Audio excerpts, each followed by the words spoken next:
Your host, Paige Ryans, and today we are talking about the 24th annual Garden State Film Festival. It is officially countdown from March 26th through March 29th. You can experience over 200 films from various countries, screening at 9 different venues all throughout Asbury Park in Cranford, New Jersey. Tickets are available now at gsff.org/tickets, and there will also be tickets available at the door.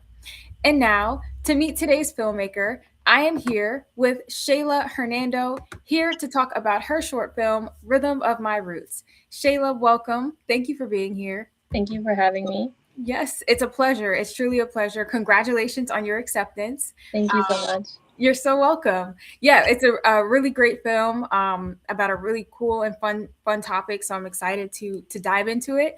So I know I gave like a brief introduction already, but if you wanted to share your role with the film, and then we'll jump into what the film's about. Okay. Yeah. So my name is Shayla. I'm a junior in high school. This video was a news package for my sophomore year class. Basically, my role in it, I basically directed it, produced it, edited, basically everything like needed in a film. Mhm. The only thing, the camera operator was one of my friends. However, I was also like the person being interviewed because it was a documentary about myself.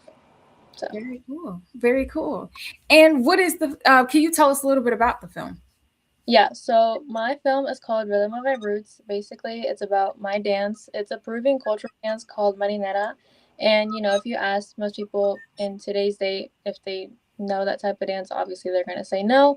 So I think this film is one of my, great accomplishments because this film really just, it lets people know really like what this dance is, and I feel really passionate about it, and I think it's great that people should know, and it's really unfortunate that more people don't know about it. So that's kind of the message I wanted to send to my audience. And yeah. Very cool. Very nice. It just teaches more people about Yeah. just a different style of dance, which I think is really cool and something that's really like close to you as well. Mhm. Um, can you talk about a little bit about your dance journey? Like when did you first begin dancing?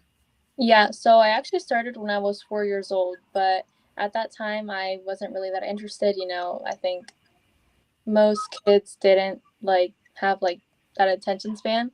So I think once I started dancing at 4, I kind of stopped for a year, and my interest really picked back up when I was 6 years old, and ever since then I haven't stopped dancing. And I'm currently 17 years old, so I've been dancing for 11 years now, and I haven't stopped, and I'm really glad I haven't. That's awesome. And I know you don't plan on stopping anytime soon either, right? No, I really don't. Good, good, good, good. And so what was your I know you actually kind of shared a little bit about this, about like your inspiration for writing this and just like wanting to share more with the world about like this style of dancing that might not a lot of people might know. What was your inspiration for wanting to create a documentary? Yeah, so I think I'm kind of a humble person. When my teacher approached me, she was like, "You should make a documentary about your dance." I was just thinking, I don't really think people would want to know about my dance journey. I don't really think they care. But then she was encouraging me, "No, I think it'll be good for your audience to know." So once I started my story, I was getting really interested in it. And once my story started advancing, I really started understanding my message.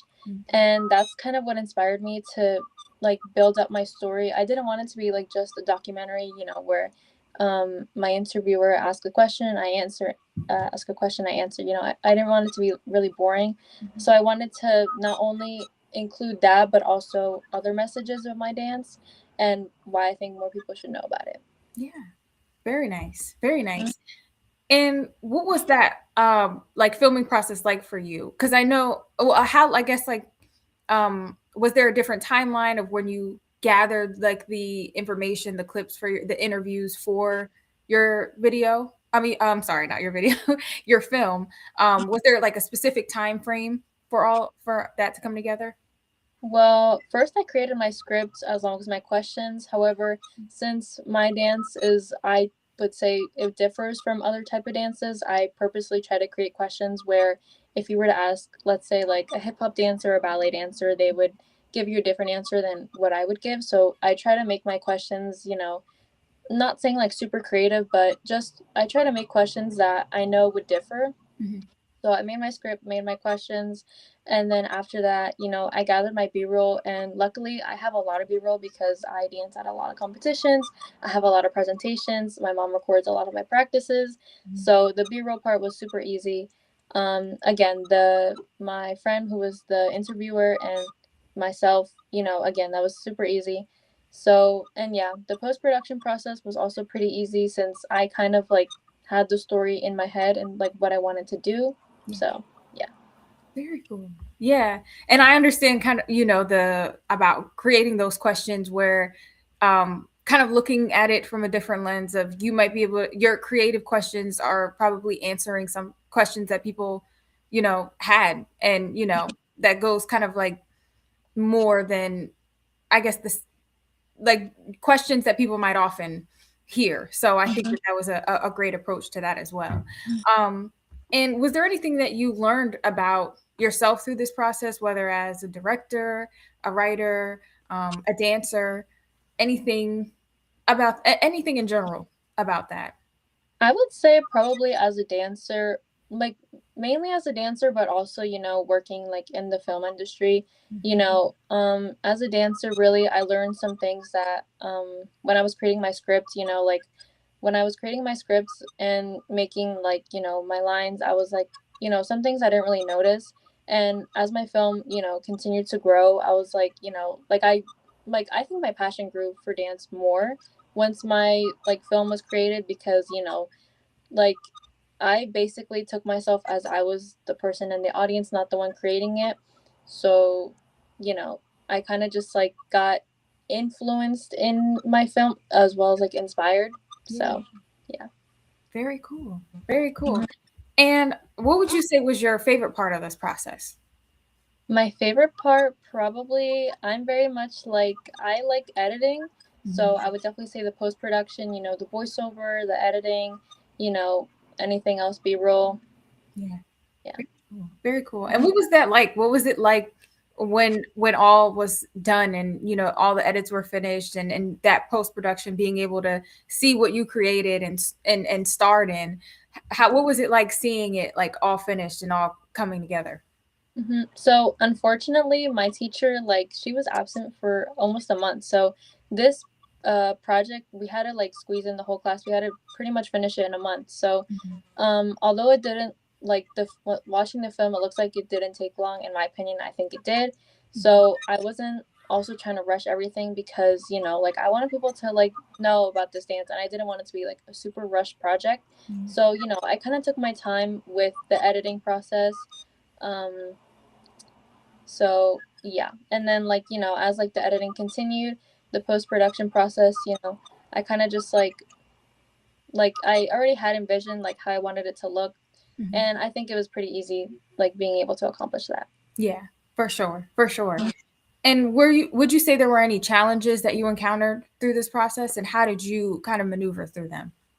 Yeah. So, basically, when I was doing my script and, once I was being interviewed, I Mhm. had some trouble finding B-roll, for example, because when I have like a question answered, I kind of wanted my B-roll to match with it. For example, like when I talked about starting my journey, I wanted to include videos of myself like as a kid, and unfortunately I didn't really have that much. Mhm. So I didn't really have that many pictures either. So I think that was a challenge, trying to find videos from long ago. Luckily I was able to find some, but I think that was my biggest challenge. Yeah. That's a great point too, because I know being able to match that up, it's hard when you don't have that specific thing. But I'm happy to hear that you were able to just. I think that's just the skill, one of the many skills of filmmakers, is just being able to pivot and use and luckily find what you need in that moment. Um, Mhm. but that is a great point.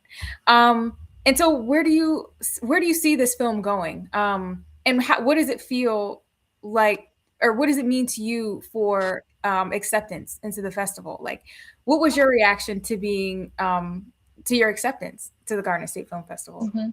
So my teachers actually encouraged me last minute to submit it because I wasn't like I didn't feel my film was super strong. I kind of just wanted to make it for myself, and for, people around me that, I wanted them to watch my video. Mhm. And so when my teacher encouraged me, I kind of just said, okay. I submitted my video, and I think the next day, actually, I got my acceptance. And at first, I didn't really understand what it meant. I was like, oh, they liked my film, or like, what was going on. So I showed my teacher. She was like, oh my God, you got accepted. And I was like, oh my gosh, no way. No way. I honestly didn't expect it because, Garden State, I think it's like a pretty big festival. And, I think a lot of great filmmakers submit their films. And again, I didn't think my film was like great. But I'm not saying it was horrible, but I didn't think it was really enough to be selected. However, I'm really grateful that it did, and I'm glad that my teacher encouraged me to submit it. Yeah, yeah, for sure. I'm happy that you were encouraged to submit it as well, because I think sometimes when we're working on something of our own, we don't really see like how great it is until it really is, like you said, it wasn't horrible, you from your personal perspective of it, but sometimes you can be hard on yourself when you're working on something, so it is nice to get um that different perspective and encouragement from other people. And I have another question for you. Sorry, I literally just lost it. Oh, actually, so what's next for you? Are you working on anything that what's next for you? Mm-hmm. So this year we had an assignment to make again another news package. However, since I already had a documentary, I kind of went for a narrative, so like a short film, and I actually just finished working on it. It's called Lockdown, and it's about school lockdown. And I had my actors, had again my pre-production, production, and post-production. I just finished it. Um, so yeah, that's the most thing I've recently been working on right now. I'm actually trying to work on a script for Montclair, the emerging the screenwriter, and yeah. Very nice. Very cool. Well, I best wishes with that. I think best of luck. Just keep honing in on your passion and just keep it up. Keep up the great work truly because you're doing great. So, Yeah. and my second to last question is um what do you just kind of as an overall of like conclusion, I guess, of this is like what are you hoping for audiences to experience like while watching your film? What do you hope they leave with after watching your film? I want them to leave with the knowledge of the dance in general because, like I mentioned before, not a lot of people know about it, and I think it's really unfortunate. And I just really want my video to, show off my dance, my passion for this dance, and yeah, I just really want to leave my audience like, like almost like, wow, I've never heard of this dance, and now I'm actually really interested in getting to know more about it. Yeah, definitely. I think that's a great way to reach that audience and to connect is to just to inform and teach something new, which I think that you achieve through the making of your documentary, while also just that self fulfilling of just being able to know that you were able to create something that you're also passionate about. You know, so that's great. And then my last question for you is: will you be joining us in person for the festival this year? Yes, I will. Awesome. Very cool. So we look forward to seeing you in person. And for everyone watching, you can check out Shayla's film, Rhythm of My Roots. It'll be screening on Sunday, March 29th at the Berkeley Continental, Block BC 29, between 9:30 a.m. and 11:30 a.m. And once again, for our viewers, we will see you at the Garden State Film Festival. 200 films from various countries, screening at 9 different venues all throughout Asbury Park and Cranford, New Jersey. You can get your tickets now at gsff.org/tickets. And then once again, Shayla, thank you so much for joining us and for being here. Congratulations again, and we will see you at the festival. Yes, thank you so much for having me. You're so welcome. Take care. Thank you, you too. Bye.